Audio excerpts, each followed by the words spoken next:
Motorcycle by Beverly Cleary, Chapter 4, Keith. Ralph did not know how much time had passed before he was awakened by the lamp on the bedside table shining down on him. He squeezed himself into the tiniest possible ball, wrapped his tail around his body, and tried to make himself as thin as the apple core. "My motorcycle!" shouted the boy the very first thing. "Somebody stole my motorcycle!" "Uh-oh," thought Ralph, "it won't be long now." "Nobody stole your motorcycle," answered the boy's mother from 216. "It's around someplace. You just mislaid it. You can find it in the morning. You had better get ready for bed now." "No, I didn't mislay it," insisted the boy. "I put it right here on the table beside my sports car." "You'll find it someplace," said his mother, not much interested. Boys were always losing things. While Ralph cowered behind the apple core, Keith opened the drawer of his bedside table and slammed it shut. He jerked back the bedspread, yanked the pillows off the bed and threw them back. Then he got down on his hands and knees and looked under the bed and the table. Ralph wrapped his tail more tightly around his body. "Here it comes," he thought. The boy's face appeared in the opening at the top of the wastebasket. Ralph's heart raced like a motor. "Ha!" said the boy to himself. "Here it is! I wonder how it got there." His hand came down into the wastebasket to seize the motorcycle and lift it out. Still leaning over the wastebasket, he examined the bent handlebar and the chipped paint. "That's funny," he remarked aloud. "It must have rolled off, but I don't see how it could." The boy did the natural thing for a boy to do. He looked into the wastebasket again. Ralph closed both his eyes tight and waited. He wished he had not eaten so much of the apple core. If he had not been so greedy, the core would have been thicker and he would have been thinner. "Hey," whispered the boy, obviously very much surprised. "How did you get in here?" He was careful to keep his voice lower than the sound of the breezes in the pines outside the window. Ralph did not move. He was grateful to the boy for not touching the apple core, even though it was really no protection at all. "Psst," whispered the boy. "Are you asleep?" Still Ralph remained motionless, except for a slight quiver of his whiskers, which he was unable to control. The boy was silent, but the mouse could feel the rhythmic drafts of his breathing. The boy must be thinking. But what was he thinking? That was what was worrying Ralph. "No," said the boy to himself. "No, it couldn't be." "Couldn't be what?" wondered Ralph, who was beginning to feel cramped from crouching behind the apple core. "Hey, wake up!" whispered the boy. That was the last thing Ralph wanted to do. "Come on," pleaded the boy. "I won't hurt you." Ralph considered. After all, what did he have to lose? If he stayed in the wastebasket, he was almost certain to get dumped into the incinerator. He might as well come out from behind the core. If he did, he might find some opportunity to escape. Cautiously, he moved his head from his paws and opened one eye. The boy was smiling down at him. Encouraged, Ralph opened the other eye and lifted his head. "That's the stuff," encouraged the boy. "Now come on, tell me, did you or didn't you ride my motorcycle off the bedside table?" This took Ralph by surprise. He had not expected the boy to guess what happened. "Well, yes, I guess you might say I did," confessed Ralph, rubbing his aching muscles. "I thought so." Neither the mouse nor the boy was the least bit surprised that each could understand the other. Two creatures who shared a love for motorcycles naturally spoke the same language. "That must have been some accident. Did it hurt much?" "Oh, some," answered Ralph with a display of bravado. "Anyway, I didn't exactly ride it. I really coasted off." The telephone rang and startled me. "Now, how about getting me out of here?"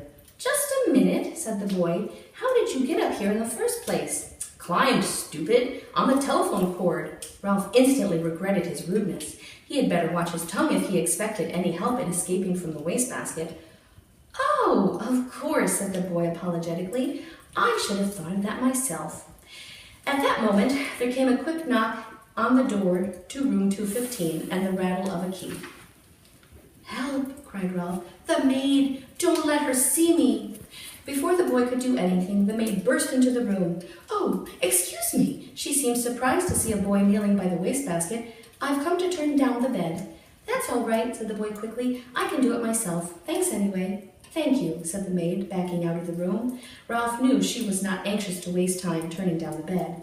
As soon as she finished her duties, she was going out to the parking lot to meet a busboy, a college boy whose job was clearing tables in the dining room.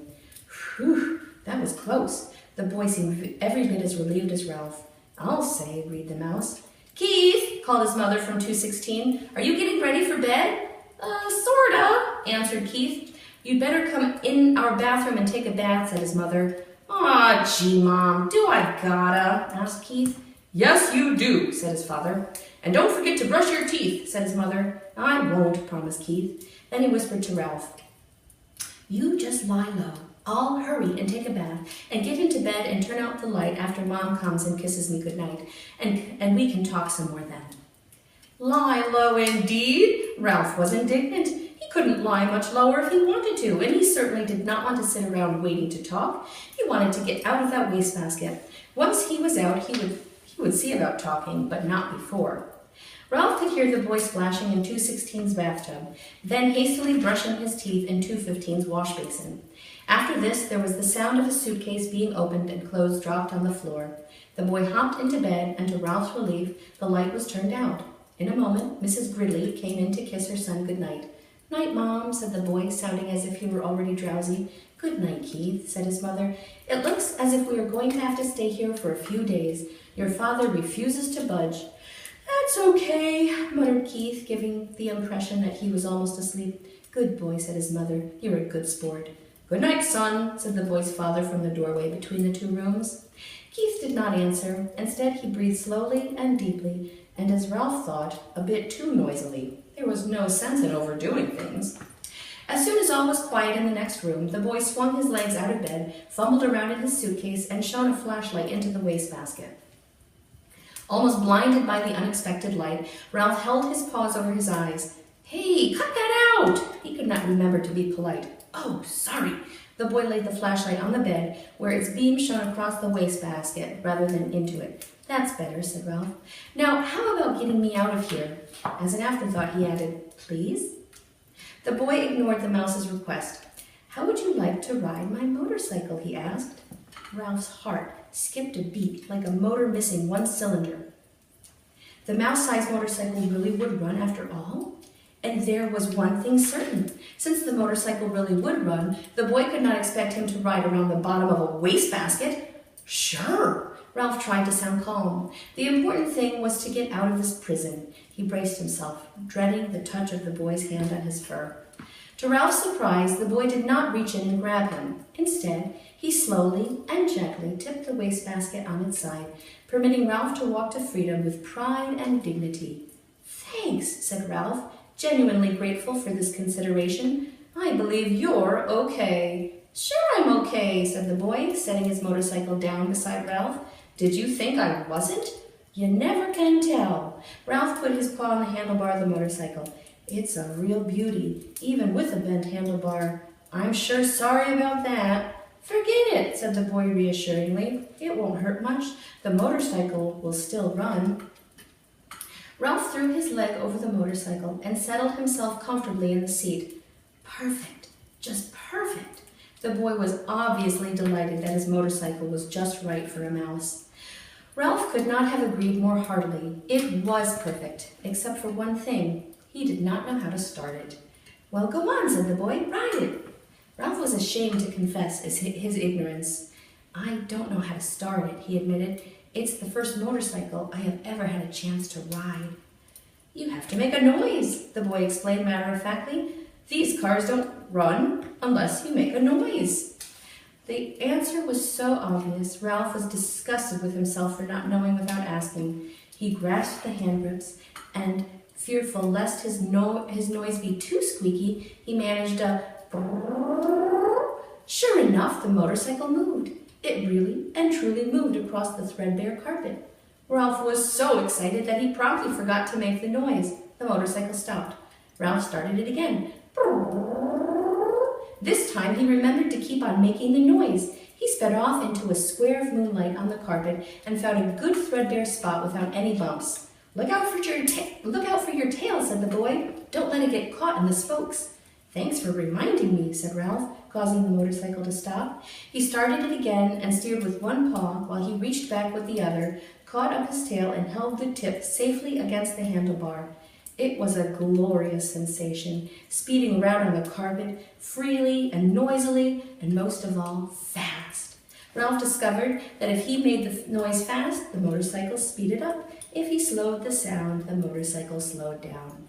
He promptly speeded up and raced around the rectangle of moonlight, where he made another discovery. When he ran out of breath, the momentum of the motorcycle carried him on until he could take another breath. "Gee, you're lucky," whispered the boy. In order to answer, Ralph had to stop. "I am?" It had never occurred to him that a mouse could be luckier than a boy.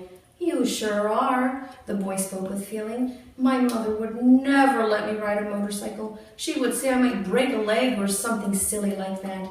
"Well, if you want to come right down to it," said Ralph, "I don't suppose my mother would be exactly crazy about the idea." He began to have an uneasy feeling that he really should be getting back to the mouse hole. "Anyway," said the boy gloomily, "it will be years and years before I'm old enough to ride a motorcycle, and then when I am old enough, my mother won't let me." Ralph really felt sorry for the boy, hampered as he was by his youth and his mother. "Go on, ride it some more," said the boy. "I like to watch." Ralph started the motorcycle again and rode around in the moonlight once more, faster and faster until he was dizzy from circling, dizzy with excitement, dizzy with the joy of speed. Never mind the danger, never mind what his mother thought. This was living. This was what he wanted to do. On and on and on. "Lucky," whispered the boy with envy in his voice. Ralph did not answer. He did not want to stop.